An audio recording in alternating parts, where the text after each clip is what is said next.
Welcome to the MPI session. So you have 3 days of programming models here at ATPESC. You had OpenMP yesterday, which is shared memory programming within a node, compiler directives for shared memory programming within a node. Today will be MPI programming, that is how do you program across nodes.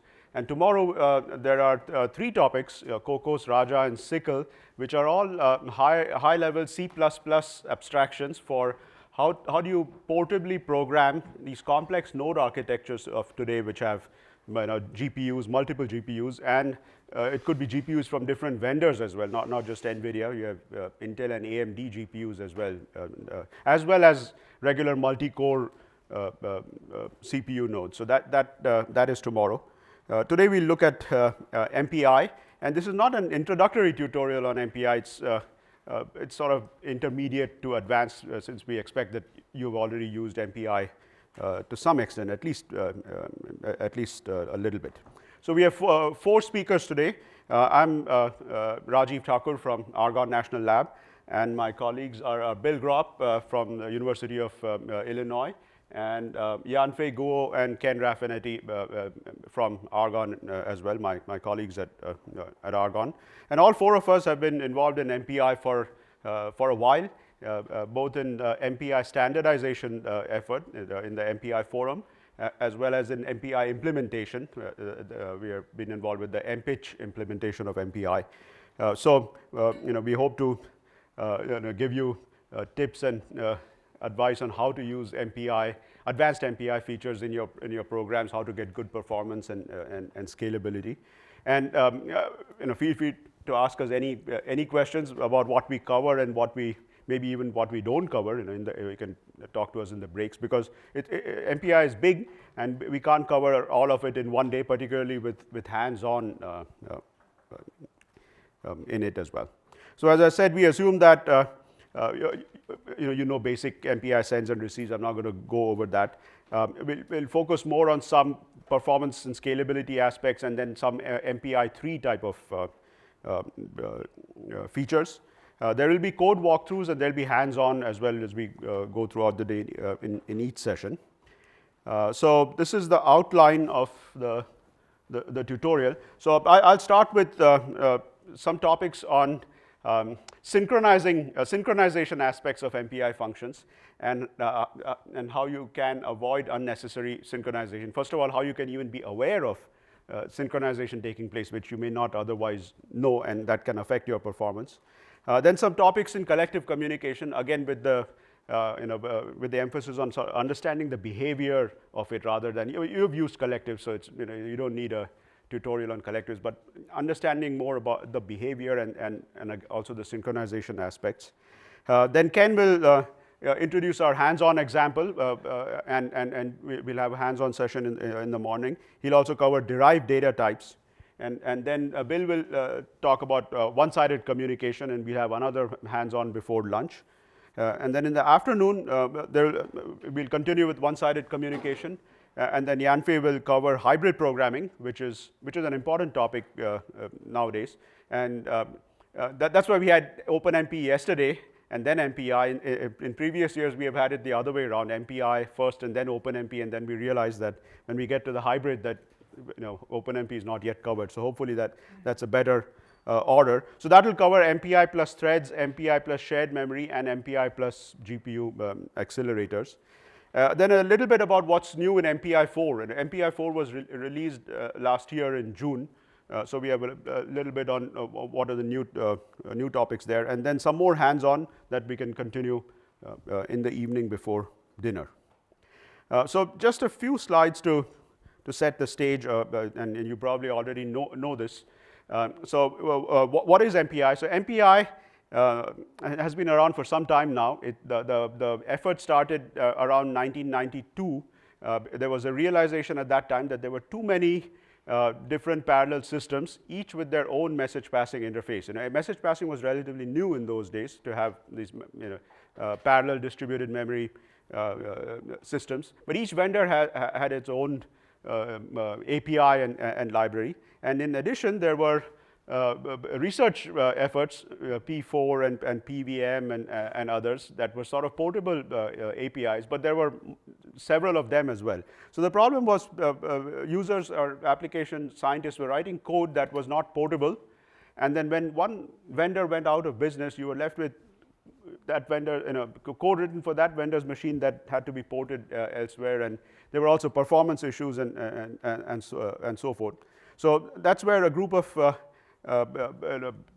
people who are involved in message passing libraries and even the end users and researchers got together to define a standard interface for MPI.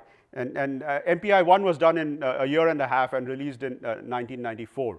And so MPI has been, the basic MPI has been around since then, and many people just use that MPI 1 functionality, the basic sends and receives and non-blockings and collectives and a bunch of other features. But there's a lot more you can do, and that's what we are going to cover mainly in this tutorial. So what MPI is and is not. First of all, what it is not is it's not a language or a compiler specification. It's an API, it's an interface, it's a set of functions that are specified. So you can go to the MPI forum website and download the PDF of the specification. And the MPI refers to that standard. It doesn't refer to a particular implementation of the standard. And there are many implementations. So when MPI doesn't work in it, it means that that one implementation that you're using on some machine has a bug or something. And even it could even be a performance issue, but that's often an implementation problem. So as I just said, MPI 1, it supports the basic point-to-point communication model, collective communication, data types, and a bunch of other features needed to have a parallel programming system to be able to write distributed memory parallel programs. So after MPI 1 was released, the forum started meeting again in 1995, and that's when I got involved in MPI for the MPI 2 aspect. Bill has been involved in MPI right from the beginning, since the very early days. So MPI 2 added to the basic message passing model in MPI 1. So it added MPI I/O, for example, the how to do parallel file I/O from an MPI program. And the idea there was, writing to a file and reading from a file is similar to sending and receiving messages. So you could use the same kind of concepts and define a parallel I/O interface there. We won't cover MPI I/O here, but there is an I/O tutorial, I think on Friday, that will cover I/O. MPI 2 also added what is called one-sided communication or remote memory access. You can use it, you can call it either way, RMA functionality, which was a whole new chapter, and it's a whole different way of programming. And MPI 3 has improved on it. So what we are going to cover today is the MPI 3 version of the RMA, which didn't change it completely. It added some new features that to overcome some limitations in MPI 2 RMA. It added a definition of how MPI interacts with threads, which turned out to be quite useful and important to enable hybrid programming. So you can do hybrid programming in a well-defined way, and in a way that implementations can also give you good performance. And we'll see that this afternoon. There's also dynamic process management type functionality, so you can spawn and create new MPI processes and have them be part of your program and so forth. You can do client-server type of communication, connect two different MPI applications and communicate. Then for about 10 years, the standard was stable. Implementations kept getting better. There were new systems that came out, and there were many implementation type of improvements. The next version of the standard was 2.1 in 2008, which were minor corrections that were, fixing the errata and so forth that was found in those 10 years. Then MPI 2.2 in 2009, which had a few additional functions. The next major release was MPI 3 in 2012, and then 3.1 in 2015, and then MPI 4 came out last year. So the MPI forum still meets, and there'll be future versions of the standard as well. It's quite active. There are various working groups looking at aspects that are needed now and going into the future, and how to support them in the standard. And you can participate in this process. It's open. It doesn't need any membership or any fee or anything. It's just your interest and your time and and the commitment that it takes to do that. It can be a lot of work if you really get engaged in it. So you can find all that information online out there. So what's new in MPI 3? It added non-blocking versions of collectives. It added collectives that operate on a neighborhood, so you can do nearest neighbor communication, but with collective functions. As I said, there's a much improved one-sided communication interface, which can give you good performance in applications. There was a new interface for parallel tools to to interface with the MPI implementation and to find out some internal parameters, or even to set or reset internal parameters. It's better integration to better integrate parallel tools with MPI. There's a whole tools related chapter, just the API there, and it has a lot of flexibility. There were Fortran 2008 bindings added. The original MPI had C, C++, and Fortran, which was the Fortran 90 at best, or even less than that. The Fortran 2008 was added in MPI 3, and there were a few other miscellaneous small features that I won't get into. The C++ bindings that were defined in MPI 2 were actually removed in MPI 3, and that's because those who had proposed those bindings in the first place realized that they were not in the true C++ style, and the C++ users were not using those bindings. They were rather using the Boost MPI library, which was more along the flavor that they wanted. The bindings have been removed, but many implementations still support the old the bindings. That is, they didn't remove them from the implementation. But any new MPI functions that have come in MPI 3 or later don't have the C++ bindings. However, you can use MPI from C++ via the C binding. So, and in fact, most of the applications are C++ nowadays, scientific codes, many of them at least. So you can very well use MPI from C++. And there's an MPI, the MPI 3.1 was a small addition that added non-blocking collective I/O functions. Again, that might be covered on Friday. And what's new in MPI 4? We have a short session on that this afternoon, but there was persistent collectives. There's something called partitioned communication, again for better integration with accelerator and threads. There's something called MPI sessions. There's a big count interface where you can have large size integers in there. Improvement in error handling and in topologies. Important considerations while using MPI is that there's no magic happening underneath the covers. All the parallelism is explicit. So you have to divide the data in your program among the various MPI processes, and you have to think about how you're going to do that and what is an efficient way of doing that. The new program, each process accesses its own local data, and you have to write that. And then when that process needs data that it doesn't have, you have to use MPI functions to get that data. So it's simple. It's a simple model, but there is no compiler magic or there's not a lot happening underneath the covers that you don't know what's going on. So from a performance perspective, that is good because you can reason about your code and you can do better. But you also have to use the right set of MPI functions that will give you good performance, because there are many ways of there are many MPI functions that can get the job done for you. You'll get the right answer, but some will give you better performance than others, and sort of understanding that and using those functions for your code.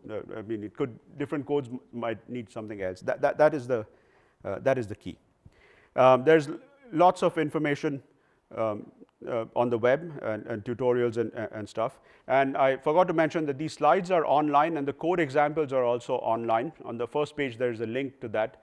There's a zip file that was updated just a few minutes before this started. So if you downloaded earlier, just get the new one because the previous one had a bug in one of the directories. These are tutorial books. The first one on the left is for the basic MPI. The second one is the advanced MPI and MPI 3 functions as well. And another book that is more about parallel programming models in general that covers many of these models with one chapter on each. It's like an edited collection. Is this book that was edited by Pawan Balaji. So that's just the introductory part, and let's get into the next section. Any quick questions so far? This was fairly. Has everyone used MPI first? Is there anyone who's new to MPI? Okay, that's great. So in this section, we're going to look at the costs of unintended synchronization and how unintended synchronization can happen in your program, and you may not even realize it. And relatively simple or harmless looking operations can cause it. And unless you use some performance tool or something, you may not know that there's a problem. So let's consider an example in which you have a 2D mesh of processes. Let's say assume that the computer system is also organized in this way. That is, the network is in this way. So you have this is what 3x4 nodes organized as a 2D mesh, and you want to do nearest neighbor communication among them. That everyone needs data from their nearest neighbor, which is commonly found in a stencil type of code. That's also going to be our running example for the hands-on. So there are many ways of doing this communication. So one way would be for each process to have a loop which says for I equal to 1 to number of neighbors, do call MPI send, and then for I equal to number of neighbors, call MPI receive, and that does your communication. So does anyone see a problem in this version of the code? Or?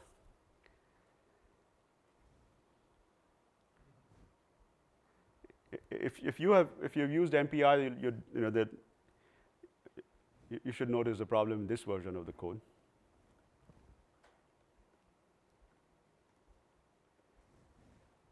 Yeah. The sends are blocking and posted before the receives. Yeah. So you're calling MPI send. An MPI send is a blocking function. So a blocking function means it may not return until the operation has completed locally. Right. So let me. It may not return. It's not guaranteed to not return, but the implementation is allowed to block in that function until the operation is at least locally complete. So if you call a blocking send, and everyone calls a blocking send, there is no receive posted on the other side. So an implementation may decide not to send that message because there is no matching receive, and this program will hang, right? So this is called an unsafe program. And what actually happens in practice is this kind of program will work on if your messages are very short. So MPI send is typically implemented using two protocols internally. For very short messages, which is an implementation defined number, which could be as small as 64K, and it could be even less than that, 16K, 32K, depending on which network, what's the transport layer you're using, which implementation, which platform. Up to that point, it uses what is called an eager protocol. So it will go ahead and send the message.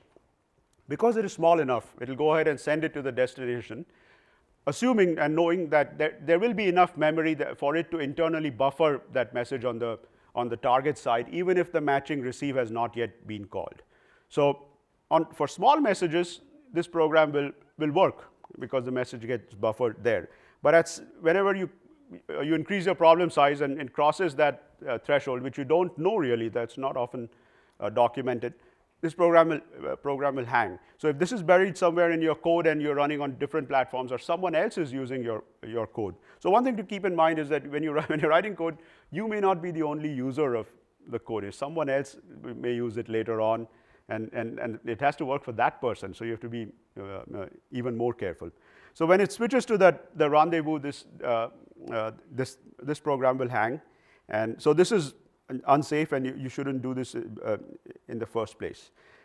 So then you can have a variation where you now try to order the sends and receives, and now you say if the node has a neighbor below it, then it calls MPI send, and if there is no such, then if it has a neighbor above it, it calls MPI receive. So there are other ways of ordering the sends and receives. You could come up with some other logic here, but all this says is if this rank has a node below it in that 2D, I'll call the send, and if it doesn't, then it just goes ahead and then it calls the receive.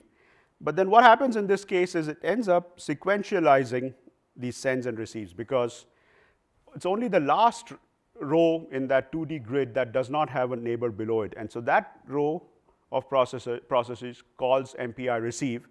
Then the send above it matches and completes, and then the send above that, then it posts the receive, and then the send above that happens.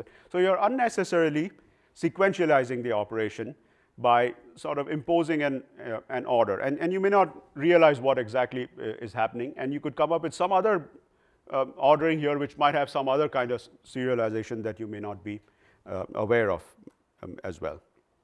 And now you might use another version where now you say, okay, if the receives are a problem, that is, the problem is the receives are not posted, let me call the non-blocking version of the receive, the I receive. So MPI has these I functions. I stands for immediate. What that means is they are non-blocking. Non-blocking means these functions will return independent of anything happening on another process. So they will never wait for an operation on some other process for the function to return. So MPI I receive will return without the operation even being completed. So that first do loop happens, and then you have a loop of MPI sends, and here you still use the blocking sends, and then you call MPI wait all for the non-blocking receive. So all non-blocking functions in MPI have they return a request object that you have to test or wait on, and that's where the operation completes. So this will work. This will work because there is no the receives have been posted, so it won't deadlock, but it may not perform well in practice. And any guess? And we'll see why that is the case. But any guess why that might be? Yeah. You're assuming your work is very balanced across. Yes, that could be a reason. That could be that's one reason as well. Yeah. Because of the synchronization, the wait all. The wait all. Well, the wait all is needed because you have once the sends happen, you have to make sure that the receives happen. Receives are done, and without the wait all, you won't know it. So I don't think the wait all here is a problem, unless I'm missing something. But there is another issue that may not be totally obvious from just looking at the code. But you're right that the wait all can be synchronizing if you placed it too close to the I receive. So here, if you call an I receive and immediately call the wait after that, you've not gained anything. So you need to keep the wait as far away as possible so that you're overlapping, you're allowing the non-blocking to happen. Yeah. The send is blocking. Yeah, the send is blocking, and that has and that will also go through, but it can impose an order. It can impose an ordering of messages, particularly when there is contention happening in the networks, or there is more than one send arriving at a node. So we'll see how that happens. The issue is that the send can unintentionally impose an an order, and you may not aware. So let's assume a timing model where sends and receives can happen at the same time from a node. The network lets that happen. However, if two sends are coming into a particular node, there isn't enough bandwidth for both of them to take place. So that takes 2 steps instead of 1. If, let's say, if a send by itself took 1 step, if 2 of them are happening at the same time, then they are sharing the bandwidth, and it ends up taking 2 steps. So with this timing model and with that code, what happens is that everyone does what's the code again? Yeah, everyone calls a receive and everyone calls a send to their neighbor. So in the bottom row, they don't have a neighbor in the direction below, so that they send to the right.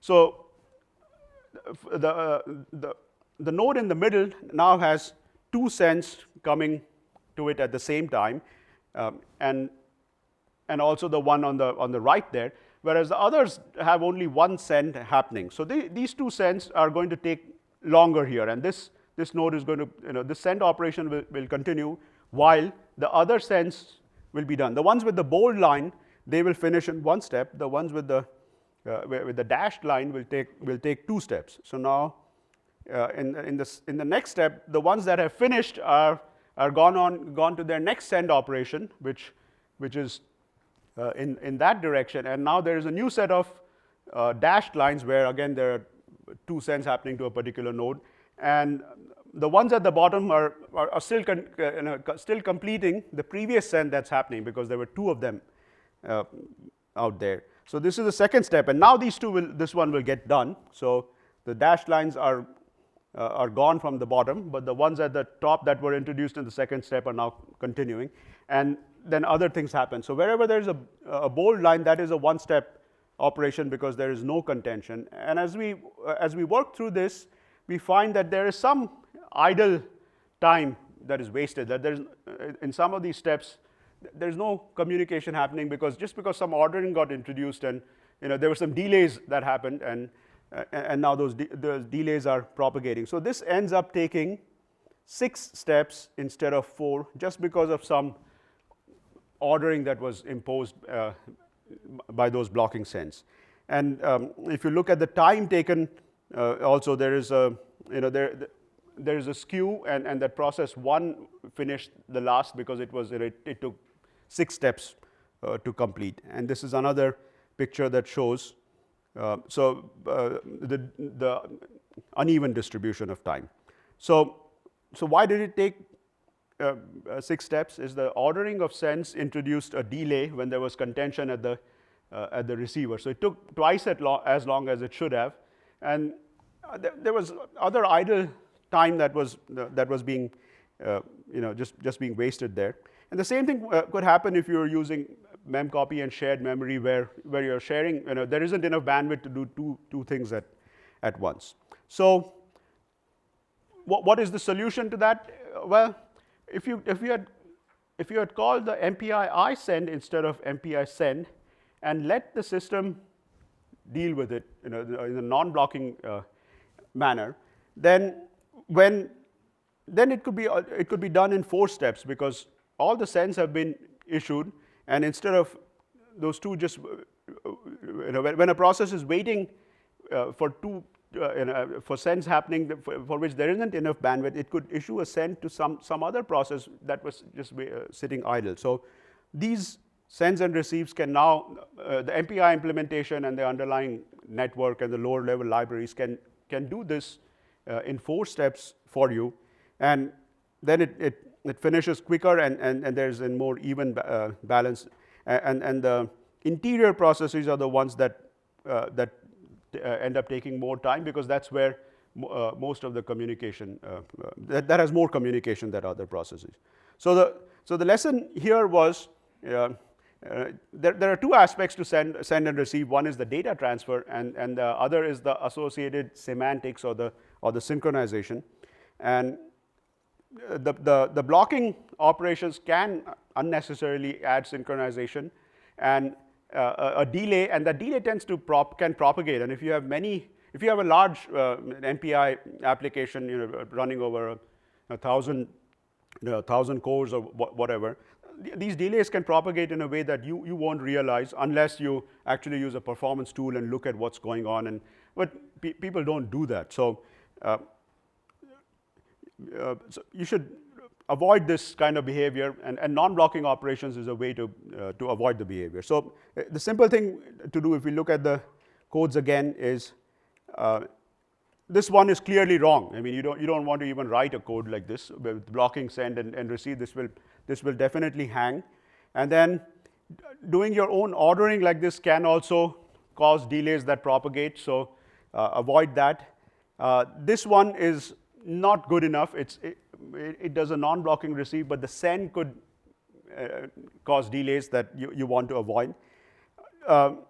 This is this is your best option, and move the MPI wait all as far away as you can. If you have other work that you can do before calling wait all, that's even better, because then you're letting the communication happen in the background while you're doing your computation as well. Yeah.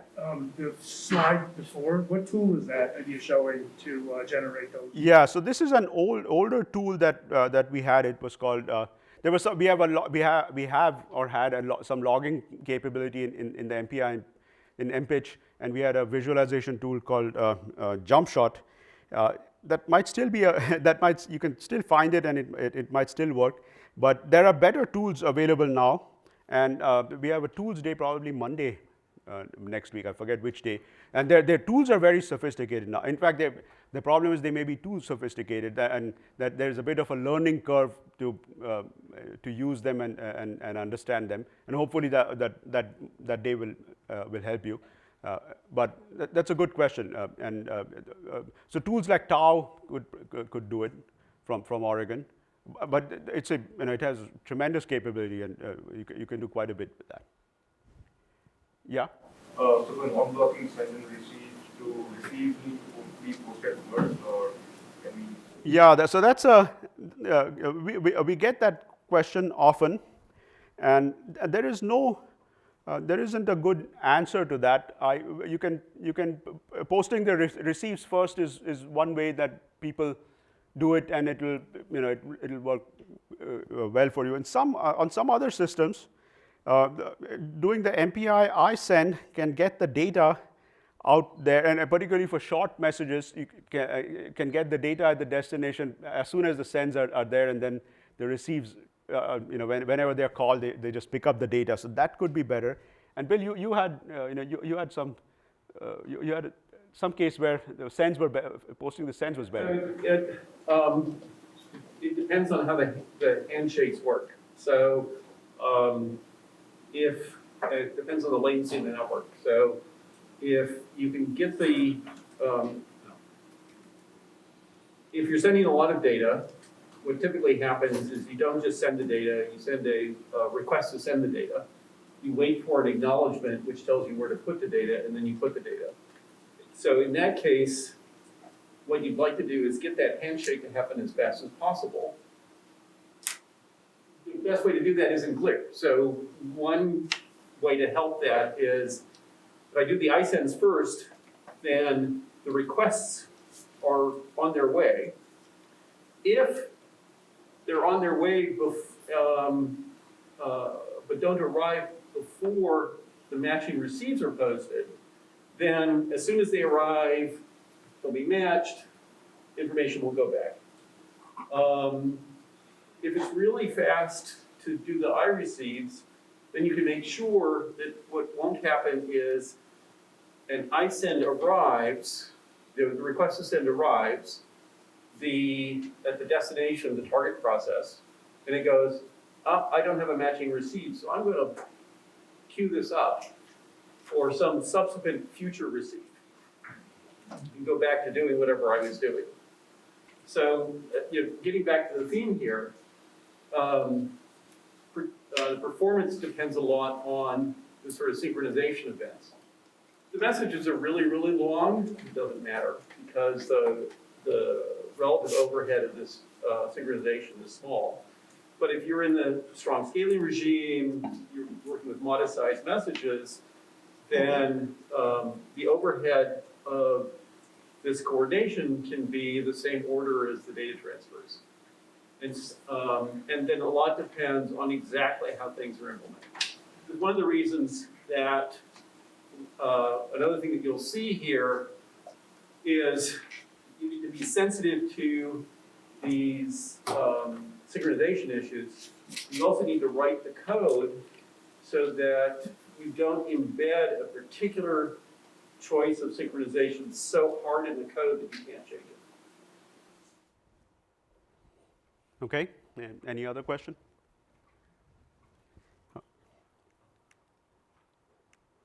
All right, I think we are done with that portion. So let's look at collective communication. And again, this is not to give you an introduction or tutorial on collectives because you probably used it, but again to understand their behavior and the synchronization aspects. So MPI has a whole bunch of collective operations that allow you to do communication patterns that that are common in programs such as broadcast or reduction and all reduce, and they are implemented efficiently. So instead of you implementing those kinds of things yourself, the implementation will do it efficiently for you. And the collective, there are three classes of collectives. Ones that do synchronization, ones that do data movement, and there are some that do computation along with the collectives, like the reduction operation. So there's one that just does synchronization, and that is MPI barrier, and the barrier is defined that it blocks an MPI barrier, a call to an MPI barrier. It will block until all processes in the group of that communicator have reached that barrier or have called that barrier. What that means is a barrier will not return. You'll not come out of the barrier until everyone else has at least called their barrier. So that's how the synchronization happens. And the MPI barrier function itself is not expensive. It's implemented efficiently. There's no data to be communicated, so it doesn't cost that much. And on many systems, there is a hardware support for barrier as well. So the barrier can take, as such, can take a microsecond or even less. But what is expensive about it is the time that you might spend in waiting for everyone to call their barrier. And if you actually measure the time taken by barrier, it could be in seconds, and that's not because the barrier costs that much. Some process somewhere was did not reach the barrier in time. It was doing something else, and then everyone waited for that process to get there, and only then the barrier could happen, and it ended. So it's the waiting that is expensive. So if you have used MPI, or if you continue to use MPI barrier in your scientific code, I'd want to know why. What is the use case for an MPI barrier? So does anybody use MPI barriers, and for what?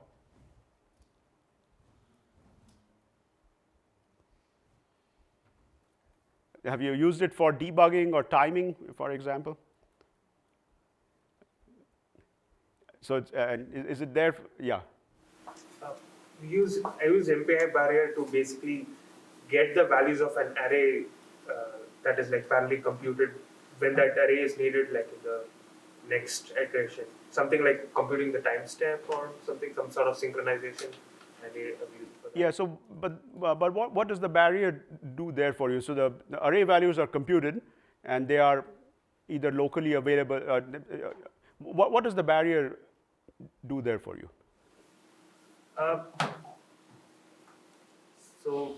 It's just like one sort of usually in most cases where I put the barrier earlier, it was just like to debug or to make sure that everything is working fine. Yeah. Sometimes it may not be necessary there. Yeah. So that's the key. The barrier is usually not necessary in MPI. It is useful for debugging for sure. If you have a bug in your program, do whatever it takes to yeah. I sometimes use barrier when you say I need to do all the particle calculations. Yeah. Unless you do all the particle calculations are completely done in all processes, Yeah. you cannot map those properties that you get. You can't map it to? map into the gas mess, like, so. Yeah. Well, what does mapping into gas mean? Are you doing some more? Yeah, so if you have a particle mess and a gas. Yeah. And you're doing a two-way bubble simulation. Yeah. So unless you calculate all the properties of the particles in all processes, Yeah. you cannot map those Okay. to the gas mess. So unless, because the contribution to one cell in gas will come from different particles. And so I think you might need a barrier in there to finish that whole part of particles mess calculation and then go into the gas mess. Okay, so does that sound like a case where a barrier is needed or something else is better? There's there are a few places where a barrier is not overkill. We put it that way. So there, and there's a couple of places where the danger is assuming that the barrier has more properties than it does with respect to the memory system, and I'll say a little bit more about that in the RMA section. The barrier is a very powerful hammer, and particularly for debugging, having a powerful hammer is really helpful. But it's also, particularly at scale, it has a lot of performance implications. So I think for any one of these cases, in the end, I think what you need to do is look at the various data dependencies and think about where the trade-offs are between the minimum that's needed to assure that you've got the correct data versus the complexity of the scaling impact of using the barrier. So I'm not going to. Yeah, we could talk more in the break. I'd like to understand whether barriers is needed even there. So a barrier is just it gives you a point in time. It does not complete any operation as such. If your previous MPIs are completed by their weights or MPI weight all or whatever else.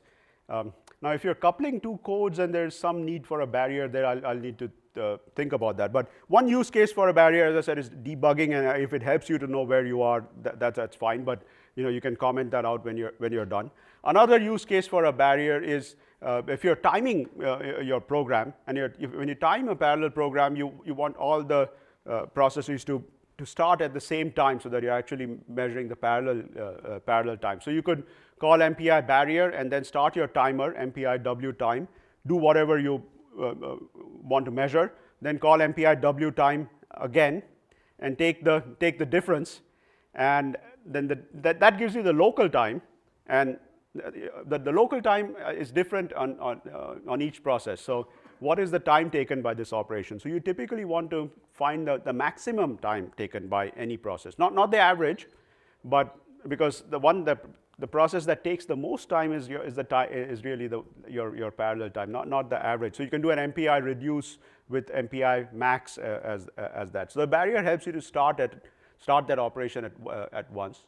Yeah. Going back to that dual mesh thing. Yeah. So if all the ranks write out to like a burst buffer, Okay.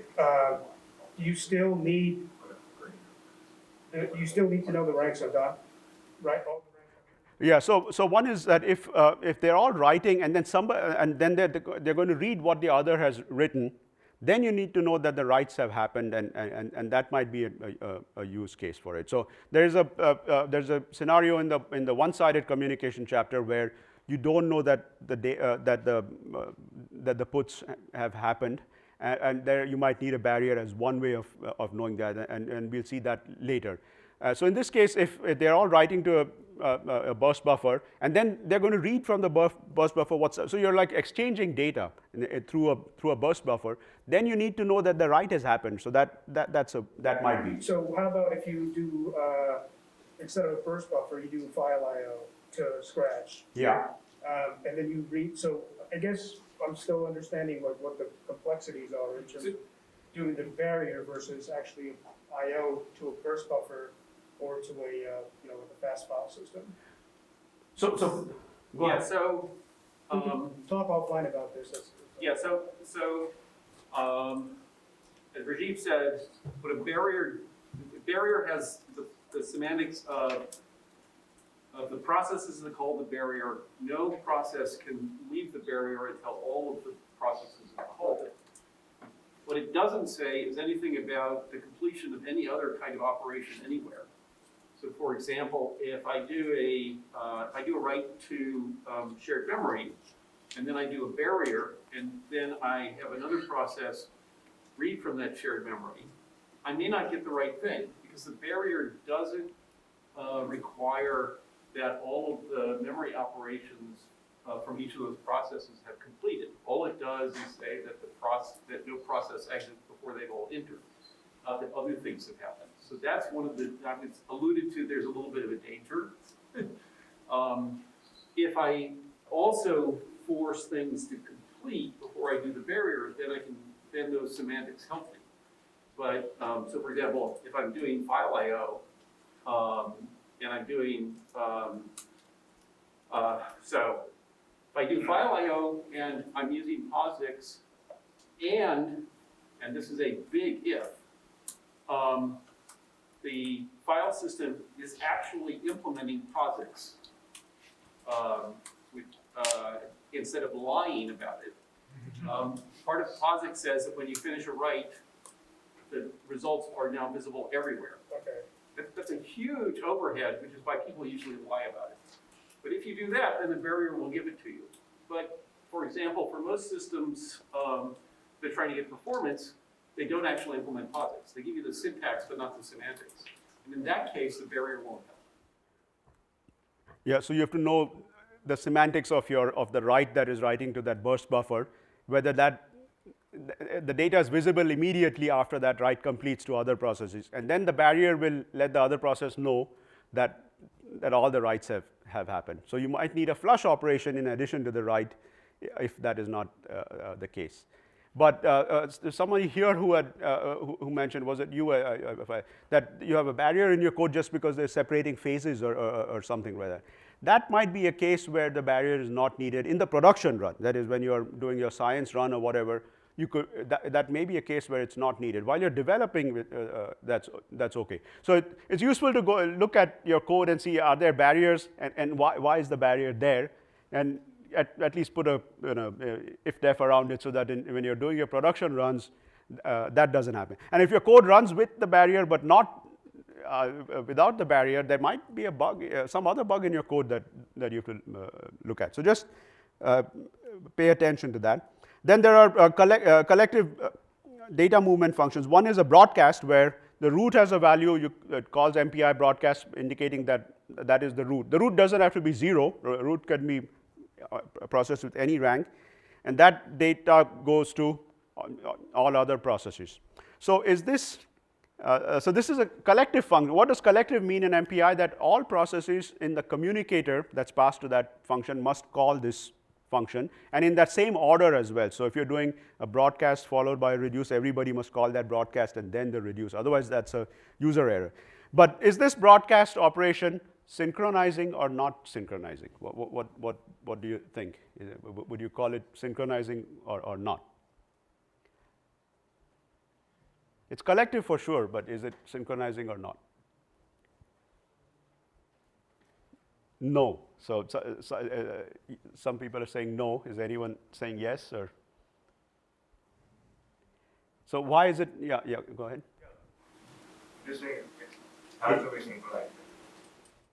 Okay, and why is it not synchronizing? Somebody said no here. Well, you're not guaranteeing a point in time, so I guess if you're, I was using something that was using broadcast and RMA at one point, and initially, I assumed, okay, if I can assume that this broadcast is a barrier and that I can start doing RMAs around it, you don't get the same guarantees due to the way a broadcast works under the hood and how. Yeah. So what does synchronizing mean in these collectives is when one process has called a broadcast and come out of that broadcast, does it know where the other processes are? Have they even called their broadcast yet, right? They could be somewhere much earlier in their code, not far away from that broadcast, but a process has already gone through its broadcast. In a barrier, that cannot happen. Barrier means everyone has to reach the barrier before it gets out. So a broadcast is not synchronizing in that sense. See, MPI will give you the semantics of a broadcast. You'll get the data, but that doesn't mean it is synchronized. And here's the reason why. When the root calls MPI broadcast, it gets into an algorithm for implementing the broadcast. And for any collective in the implementation, there are multiple algorithms that are there for performance. So for short messages, they'll use an algorithm that minimizes latency, and for large messages, they'll use some algorithm that minimizes the bandwidth usage. So typically, for a short message in a broadcast, it'll be implemented as a tree-like algorithm, binomial tree, where the root sends data to say two other ranks, and then they will forward it to to each, and so on. So it becomes in a log fashion.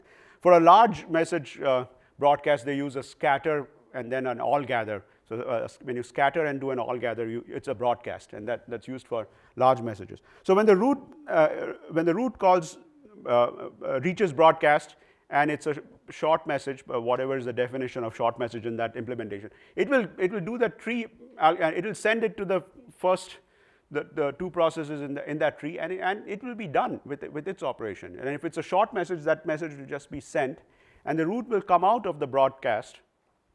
And whenever those two processes call their broadcast, they will get that data and they will send it to their children in that tree, and so forth. So when you actually look at the time taken by a broadcast, the root is often the first to finish, at least for short messages, because it just sends it to as many nodes in a log number of nodes that it needs to send it to, and it's out.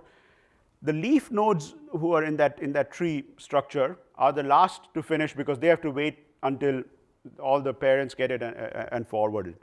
So broadcast is not synchronizing in the sense that any process knows where another process might be at the end of the broadcast. When the broadcast is done, the root is the easiest to finish. And if any other process is done, it depends on where it was in that tree structure. If it was high up in that tree, it got its data and sent it to the others, and it was done. But the leaves may not have even called their broadcast, or some other part of the tree may not have even called their broadcast. So the broadcast is not synchronizing in that sense. Is it clear? Okay, and then there are scatter and gather algorithms. So again, there is a root, and in the scatter, you have a block of data, and a part of that gets sent to all other processes. And the gather is the opposite. It's like a collect operation. You take the pieces of data contributed by others, and they are gathered at the root. And the root could be any rank, not necessarily 0. So these two are also not synchronizing by the same definition. And the reason is, in the scatter, again, when the root, of course, they all have to wait for the root to call the scatter, because the root is the source of the data. That it's not going to happen without the root reaching the scatter. But when the root reaches the scatter, it gets into its algorithm for whatever, a tree or whatever it does. It can do the operation, and others, whoever has reached the scatter, might get their data, and they will finish at their own time. So there is no synchronization as such happening there. Similarly, in the gather, of course, the root has to wait for everybody to call their gather, because everybody is contributing a piece of data in a gather operation that gets to the root. So the root has to wait for everybody to reach their gather. But the others, once they have sent their piece of their data, they are done, and they don't need to wait for anybody else. So they will go on into their program. So these are not synchronizing the state of your of MPI in the program. Now, on the other hand, there are these functions that have an all in their name, all gather and say all to all. what that all means is that everyone gets the result. So everyone is contributing to the result, and everyone also gets the overall result. And so this is, by definition, synchronizing, because since everyone is contributing, everyone has to call their function, and everyone is also getting their result, so they have to wait for the end result to happen. So there's no way any process can finish without everyone having called that function. So the all gather is synchronizing. One all gather is you have effectively it has barrier semantics.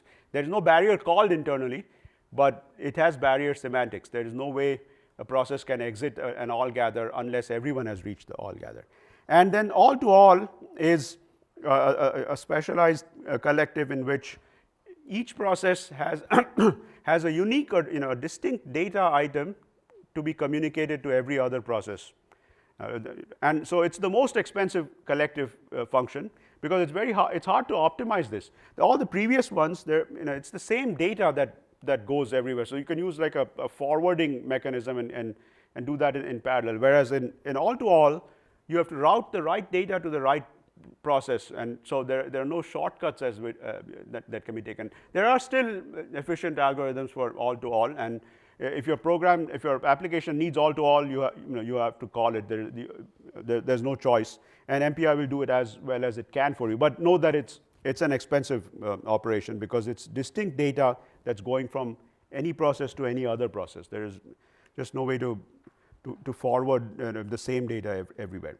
So those were the operations that just did communication. Then there are ones that do some computation in addition to communication. That's a reduction, which does some kind of sum or, yeah, go ahead, yeah. From this, do you mean to say that if I have to generate like a large array, it is better to generate in one processor and then broadcast it rather than generate smaller arrays in all processors and then all gather it? Which one is a better choice? No, the smaller arrays and then all gather might be better, because you're getting some parallelism out there, right? If you're generating all in one, then there is like a sequentialization happening. There could be that single process bottleneck there. There could even be some memory issues there. So you can try, but in general, doing the parallel version might be better. Generate in parallel and then do an all gather. Unless it's so cheap to do it that the broadcast is easy. So it depends somewhat on your application as well. Okay, so the reduction does a computation on the data, like a sum, or there are a whole variety of predefined operations. You can even define your own operation. Then there are scan operations, which are also called parallel prefix. And so the computation is not done on all the data contributed by every process, but it's done depending on your rank in the set of processes. So if your rank 1, then the computation is done on the data from 0 and 1 and so forth. And there's an exclusive scan which does just the computation on the previous ranks. So some parallel algorithms need this scan or parallel prefix type of operation. And there are other routines that have a V at the end, like a gather V and scatter V. But what that V stands for is vector. So when each process contributes an unequal amount of data, then you need a vector or an array to indicate what's the contribution of each process, and those are the V version of the collectives. There's also a reduce scatter. So these are the built-in collective, the reduction operations. You can do a min, max, product, sum, logical, bitwise logical operations, and all kinds of stuff. You can define your own reduction operation as well. It's called user-defined reduction operation. So you can specify the function that gets called for that reduction. And there are some restrictions that the function has to be, it has to be associative, but it may or may not be commutative, and you have to indicate that if you need to do such a thing. So just a simple example that illustrates the the use of this use of these collectives. So this is for how do you calculate the value of pi in parallel. So pi is the area of a unit circle, pi r square. If r is 1, then the area of that circle is pi. So how do you calculate the area of a circle? You could take one quadrant of the circle, calculate the area of that quadrant, and then multiply it by 4. And how do you calculate the area of the quadrant in parallel? Is you could divide the quadrant into a number of rectangles, and then the more the rectangles, the less the approximation error. So you can have a large number of these segments. And you could divide these rectangles among your MPI processes in some fashion. You could either assign a contiguous chunk of these rectangles to each process, or you could do it in a cyclic fashion. Every pth rectangle goes to a different process. Then you compute the area of each rectangle as the length times the width. And the width is actually an arc, but if you approximate, if you make these very narrow, then you can ignore that arc and assume it's a flat line, and then it's just length times the width. And then do a local sum of this area. You get the local value. Then you can do a reduction operation and calculate the global sum, and then multiply it by 4, and then that's the value of pi. So this program, what it does is it takes the number of these rectangles that you want as an input parameter n, broadcasts it to everybody. Then they do their local calculation, which is just the size, the width times the height, and the height comes from the equation of the circle, and that's the local sum of one segment. And here we are dividing the rectangles among processes in a cyclic manner. So you take every pth, where p is the number of processes, you take the pth rectangle, and you add it all up. Then you call MPI reduce, the reduction operation, with the local contribution, and then the final contribution, which is using the MPI sum operation, and then you print the value of pi. So I'll just, this is one of the codes in the examples directory that you have. So yeah, so we left this out of the first version, but it's just been added back. So if you downloaded the examples zip file, you might want to grab it again. If you're on the ALCF systems, it's in the examples directory that's there. So apologies for that, but it is there now. Yeah, this is not the most important one in this tutorial, but I'll just quickly go through. So this is the usual MPI stuff, MPI init, com size, com rank.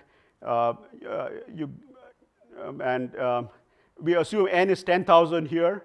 We call MPI bcast of that, so that everybody knows what n is. We usually, you can even take it as a command line argument and then broadcast it. Here the broadcast is not really necessary because everybody already has the value of n here. They do their local calculation, they do MPI reduce, and then rank 0 prints out the value. So I have, it's in this blocking call directory at least in the zip file that I have. So if I build it here, make cpi, and then I run it as MPI exec minus n8 cpi. So this is how it runs. There are 8 processes. They all print, I am 0 of 8, 1 of 8, whatever. They all compute the value of I, and rank 0 is printing it, and we've got the right answer here. It's 3.14. We know what the right answer is, and it is the right answer. So this is the example that is included also in the mpitch distribution in the examples directory. There's a big test suite, but you don't need to run that. In the examples directory, there is a C version of this, and there's a Fortran version of this. And we encourage users, so when they install mpitch, first run this example, and if it runs correctly, mostly your installation is right, and you know the answer, so you can quickly check. So one error or installation error or something we occasionally see, particularly in the Fortran version of this function, the fpi version, is sometimes we get this as a bug report. Instead of 0 of 8 and 1 of 8 and so on, the printf says I am 0 of 1, and everyone, all those 8 ranks will say I'm 0 of 1, 0 of 1, 0 of 1. 0 of 1. And now, how can that be? We are running an 8 process MPI job, and everyone thinks that the column size is 1 and they're 0 of 1. How could that be? So the problem often, it didn't get installed or built correctly. And often the problem is in the Fortran version, the MPI f.h include file that got picked up when you compiled the program somehow was not part of this MPI implementation. But it was some other MPI implementation that's on the system somewhere else, and that MPI f.h got picked up, and as a result, it didn't work. So things like that, simple problems like that can be caught when you run this simple example. So I won't spend more time on that. I'm done with my part, and I think this is this is there. There's one more small topic here is the non-blocking collective communication. So MPI 3 has added non-blocking versions of all the collectives in broadcast, reduce, gather, everything. And with similar semantics as the non-blocking point-to-point communication. So the function is called MPI I, bcast, I, reduce, whatever. You get a request object that you call MPI wait on later. And the idea is, again, to defer synchronization, to allow things to happen in the background.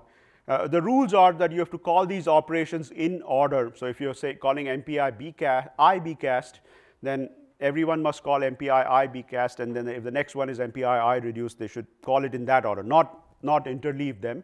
And these functions will not block right away. Hopefully the operation, the implementation is a good one that will do it in the background, but it will definitely happen or complete when the corresponding wait or test function is called. So I already covered this stuff. There is one thing mentioning is there is also a non-blocking barrier. So there is an MPI I barrier and followed by an MPI wait. So what does it even mean to have a non-blocking barrier? So what would an MPI I barrier? What would an MPI I barrier do? Would anybody guess what it even means? And it's not a new concept. It's been there in the literature for some time, and some other systems have it. UPC has it. A split. They call it a split phase barrier. So yeah. Would that enforce all processes have hit the time point that I barrier is called, but then it defers the waiting until a later part of the computation? Yeah, it's something like that. So the call to I barrier is effectively a notification. The process calling it is like giving a notification or notifying that I have reached the barrier, and others may not have reached there yet. And this process now is not going to block there. It's going to go ahead because it doesn't need to know that others have reached there quite yet. When it absolutely needs to know, it calls the MPI wait there, and there it waits for everyone to have called their MPI I barrier. So you split the blocking barrier into a notify and a wait effectively. And if there is work you can do during that time, that's great. Then so you are not wasted time in a blocking barrier. And there aren't too many use cases for this, but there is one there's a paper by Torsten Höfler on a sort of a dynamic sparse data exchange problem where there is a good use case for a non-blocking barrier, and I can point you to that as well. Okay, so collectives are important and they get widely used, and their implementations also try to optimize them.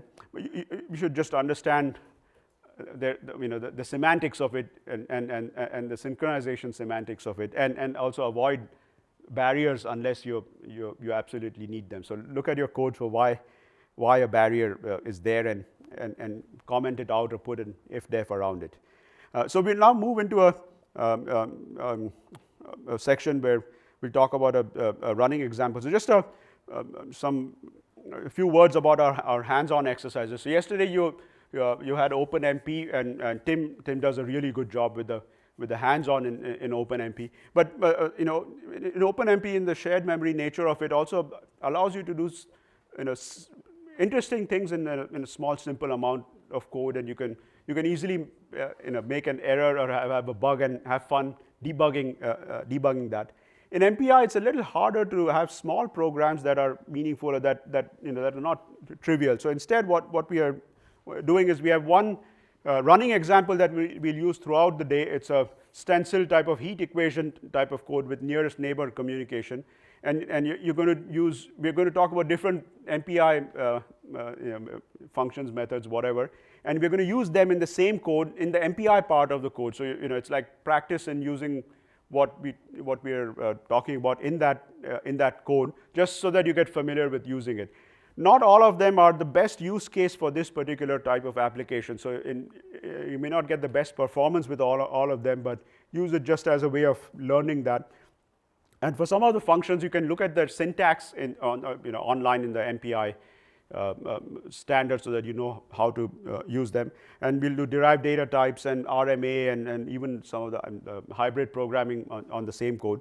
And so Ken is going to cover that.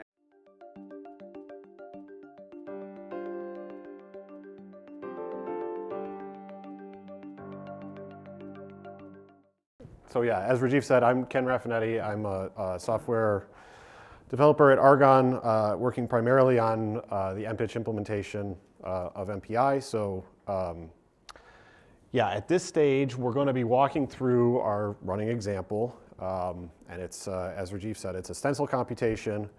And so we have some introductory slides here explaining what that is, how this is approximating the solution of partial differential equations. Full disclosure, I'm not really a math person, so this stuff, don't ask me questions about the math of what we're doing. But I'll walk you through the code and specifically the MPI parts because that is what we're trying to cover in this tutorial. So we've got some images here that are kind of illustrating what this code is trying to simulate and how MPI comes into play. So on the right side, we have a square mesh with individual points in the mesh, and then there's so within this two-dimensional mesh, each point has neighbors to the north, south, east, and west, and that's what the red plus is symbolizing there in the image. So if I'm and I don't know if you can see my mouse. Yes, you can. So if I'm this point here, these are my neighbors, north, south, east, and west.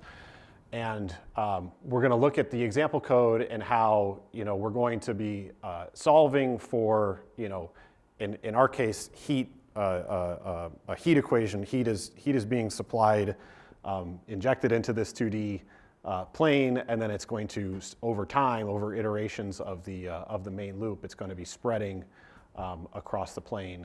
And the math going on in the background is simulating how that's happening. It actually generates an image of what's happening over time as well, which I'll show. So the examples themselves are, I'm going to be doing these, I'm going to be using theta to run the examples. Sorry. We have a reservation on theta as well as Cooley today for everyone here to run. So what I'll recommend is you can copy the examples from this directory. As I said, we just updated it because we forgot about the blocking collective CPI example, but it's there now. You want to copy that to your own project directory or home directory on the system you're using, and then you can submit jobs. Actually, this is the ATPESC 2022 project. That's correct. The training queue, so the queue is actually named something different on the two systems. It's named ATPESC 2022 on Theta, and it's named training on Cooley. The later slides have the correct submission lines. Alternatively, you can try to use MPI on your own machine. If you have MPI installed via Homebrew, via apt, yum, whatever, and you're confident enough to use it, you can just use that zip file we put in the box folder and shared on Slack earlier today. We also have prepared a Docker image that you can just grab and run locally on your machine. It should have the examples pre-populated into the image itself. So you shouldn't even have to download them. You can just start the image and run them from there. So hopefully everybody is going to be set up and able to run the examples without too much issue. So coming back to the stencil example. So the first thing we'll do is I'm going to open up a terminal in a second, and we're going to walk through the code itself. So the first version of the stencil example is going to be in the serial directory, and what that means is this version doesn't use MPI. This is a single process, single threaded application that's going to be doing the stencil computation and simulating, like I said, the heat spread in this 2D plane. And so these images here on the right are examples of the output of this program with different, in this case, I have the same input parameters. So in this case, 1,000 is the size of the mesh, 1,000 by 1,000. This is a very regular program, so this is a square mesh, 1,000 by 1,000. The second argument here on the command line, 1,000, is the starting value of the heat sources that are injecting heat into the mesh. And then the third argument on the command line, this is the number of iterations you're going to be going through the computation in the main loop. And so the images here that I've pasted into the slide show this is the heat spread over 10 iterations of the main loop.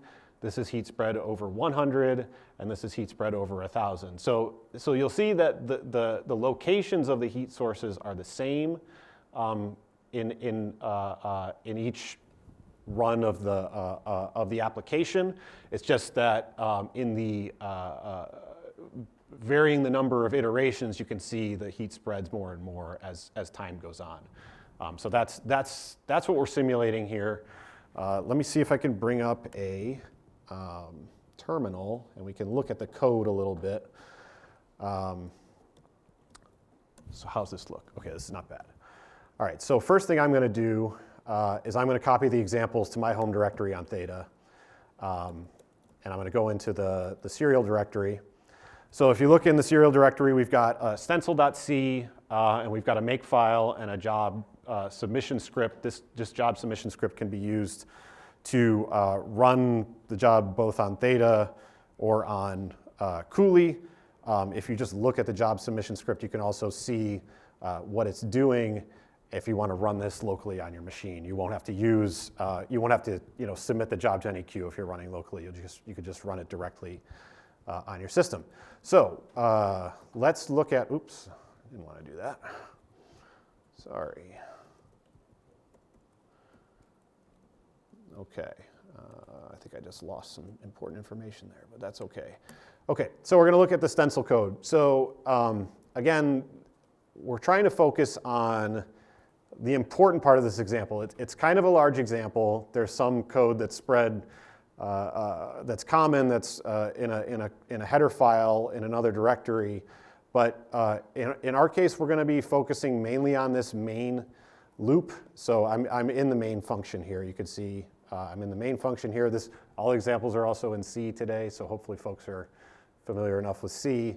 Sorry to any Fortran or C++ folks, but as library implementers, we tend to stick with pure C most of the time. So that's what our examples end up being a lot of the time. So let's look at what we're doing here. So we're within main. We've declared some variables up above. We're going to initialize our heat sources. So this is, like I said, the heat sources stay in a fixed location depending on the size of your mesh. So it takes some input parameters here, which are basically, the size of the X and Y dimensions, the total size of the mesh. Actually, N here might be number of processes. I forget.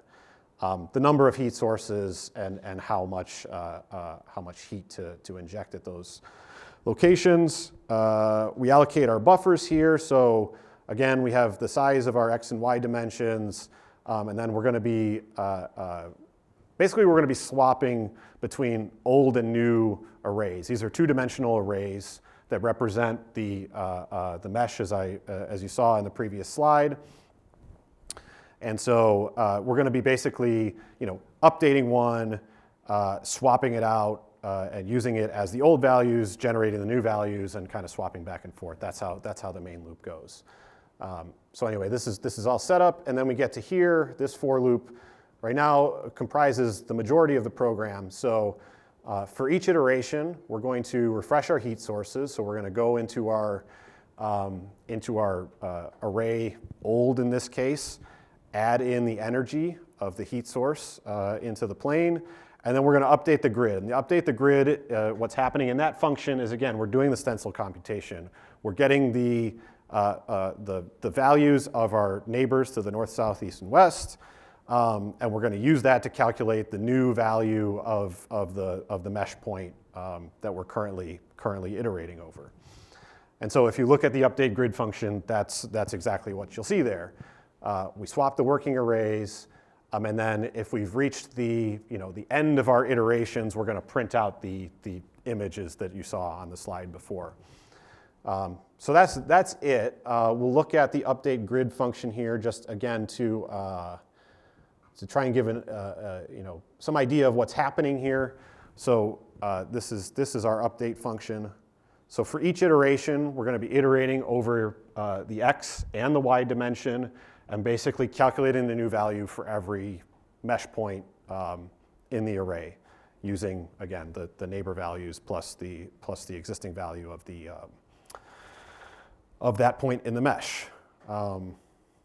Any questions so far? Okay, that's good. I'm going to go ahead and make this example. Now I'm on Theta. Theta uses unlike many places that have MPI installed. Theta is a Cray machine. Cray doesn't use the MPI CC compiler wrappers to build applications. You have to use the Cray compiler wrappers, which for C programs is just CC. And then you'll see this warning here. If you're on Theta, you'll see this warning here. This warning is to be ignored. It's related to the way Cray links all binaries statically by default. Apparently there's some problem with one of the static dependencies that gets linked into your application. So just ignore that. That's a warning that we can ignore. So I think I accidentally. All right, so I'm gonna submit this to the Theta job queue so it can get run. So a couple of things to note about Theta, again, because Theta's kind of a special machine. So the login nodes are not the same as the compute nodes. So the binaries you build with the CC and the makefile can't be run on the login node. You actually see that you get an error if you try. It says that the binary you're trying to run isn't built for this node. And so that's why you have to run it through the job submission script. So I have this qsub command here, and I think I have this in one of the slides. So basically what this is saying is, submit this job to the queue. I'm using the ATPESC 2022 project. I want to use the ATPESC 2022 reservation queue, the special queue reserved for this training. This -n here is saying, I'm going to run this just on a single node. I don't need more than one node, so just allocate one for me. And I think this -t is for 10 minutes. And this is not returning to me, so it might not get to run here. At least not immediately. I might have to switch over to local if this continues to be an issue. So anyway, we can go back to the slide, and we're almost to the break here. So what I'll probably do is stop here. So the example, what you would see if the job was to run on Theta, is that it's going to run the application with these inputs, and it's going to all it does is print. Actually, I think it's a little different. There's some communication information now, or there's some more measurements now. But what it in general is going to print is the last heat in the system. So the total amount of heat that's contained in the in the mesh at the end of the simulation, the time it took for the application to run, and then it'll also generate a bitmap file, which if you are able to open, will look like one of these images.